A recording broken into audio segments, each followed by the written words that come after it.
another thing that comes in contact with the bees should be treated. You could make the legs in treated wood if you want to, but that's poisonous, right? So you're not going to want to do that. Anything is contact in the bees, you don't want treated. So if I go to the dumpster in a construction site and I recover pieces of wood like this that are 20 inch long or more, I can cut sections to make bars, okay? What you do not want to do is go to the big box store and buy these long boards that looks kind of like this, the 2x2s, because those are 1 3/4. No, 1.5. Yes, 1.5, not 1 3/8. So people were buying those and then they were cutting 20, 20, 20. Oh yeah, my bars. No, those are not. They're gonna violate bee space, and it's not gonna work. So cut your own in sections of wood like this. So I have a section of 20 inch. I can leave that blocked and cut that. And I'm gonna show you on one board. Is that a 2x4? It's a 2x10. 2x10, okay. It could be a 2x4, a 2x8, a 2x6, a 2x12, whatever. 20 inch section. Got it. Oh, I forgot.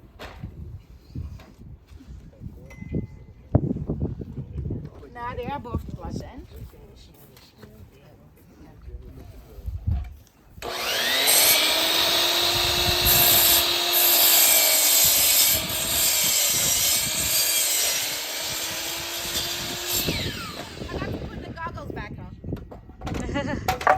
And then now I'm going to put my blade back on. This is why, again, you do it in batches. Back at the 0 vertical, and then make sure it's tall enough for that board. If I need to unlock this and move it out of the way, I can. Stick it out a bit more. That's pretty good.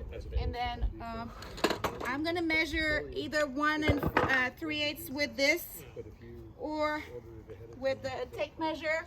I want that guide to be 1 3/8 from the inside, from this side of the blade. Or if I'm lazy, which I am, I'm gonna use a bar that I know is 1 3/8 that I've cut before. And I'm gonna bring this against the blade like this, tuck it in, and bring my guide back, my fence back in, and lock it in. Now I know it's 1 3/8, okay? So I'm gonna... So it's 1 3/8 to the blade on that side. Mm-hmm. Okay. Oh, I got stuck under this. That's what happened. So it's gotta be 20 long, 1 3/8 thick, and then doesn't matter how tall. Correct. And the taller the better, because that's more insulation. Got it. I use bars to push, but a lot of the table saws have a push stick, right? So I'm going to use my board that I just cut and put my pencil down. And initially I don't need any of this. So I'm going to turn it on and start sliding this way until it's no longer safe for me to push with my fingers, and then I use a push stick and I'm going to push it downward and so it doesn't kick back up, and I'm going to push this one diagonal down, same thing, so it doesn't kick up or down anywhere.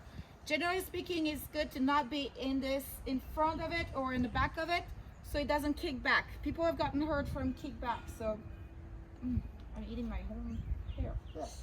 Okay, I'm going to use a bar as a pusher. There we go. Here we go. Ready? Ready. We're timing you. Somebody start the timer.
Thank you.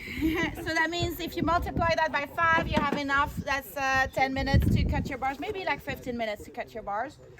Keep those. Those are your shims. Yes. And if you want to make more, you make it smaller here and you cut a whole bunch of shims. But these are the bars. You can pass it around. It's all mangled at the end, but that's fine. And so that's all it takes. So the Amish, they make it like rough on one side for the bees to grow on. So yes. How do we do that? The Amish are milling their own wood. And so I told them I want rough inside. So there's less work because they're not planing both sides, they're just planing the outside. And the inside they're leaving it rough from like the mill cutting. It's all rough, right? So if you want to do that yourself and you have only smooth wood like this, you can take something like a wire brush or something and scrape it. It's less practical.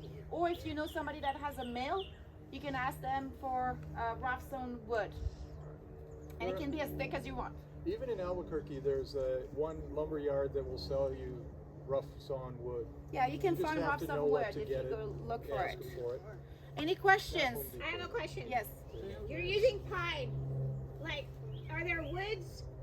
And I know not treated wood, but like, are there woods like you should not use? Like a tree wood that you should not use? Any cedar that's not been kiln dried is gonna have too much cedar oil in it, and it's not really good for the bees actually. Okay. Anything that's gonna have too many essential oils or oils of any kind that's really strong might drive them out, or they might not be as healthy. Any treated, any painted, anything like that. Other than that, I think we're good. Now we can paint the outside. Yes. Just don't paint the inside. Don't paint where the bees live. Okay. They don't like the decorations. So even the bars are rough sawn underneath. So that's allowing for the propellization to take place all around. Other questions, Sonny? We mentioned torching it. So we can Torching torching it it. It's okay inside and out. Okay. And that the bees like the torched inside. There's something about it. It smells like in nature you would have had a fire that created more of a cavity inside of a tree, and it's disinfecting and all stuff. Yeah. And it probably smells like something they recognize, and so it helps taking out the new wood smell out of the box too. Okay. And it looks pretty. And it looks pretty. You can make you can make art with that. Yes. It takes a long time though. It does, yeah. And you use a lot of gas to torch the inside of a hive or a large hive. Any other questions? Are you ready to assemble your own tar kit? Yay! Okay, so grab tables here and this one if you want. You can work 2 or 3 on one table and you can help each other. Just remember the